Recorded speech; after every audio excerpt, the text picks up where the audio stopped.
Miche mag oganda Jokenya nopong'o alap ma City Stadium buore Nairobi mar temo hapgi e yudo thuolo mag tije mane olandi kod Ted County ma Nairobi. Ted County nolando thuolo 3,000 mag tije mag bedo apisas e migaono kendo ji 62,000 nooro e migaono kendo ji 62,000 nooro kwayo. Kata kamano mana ji 4,000 ema nochopo mondo dadhogi kawuono ka gin gi geno mar yudo tich e county kaka apisas marita alwora.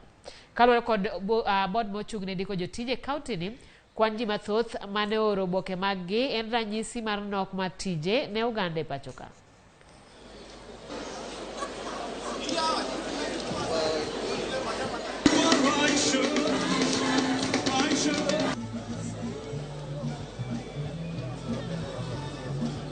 Nimetafuta kazi for a while now.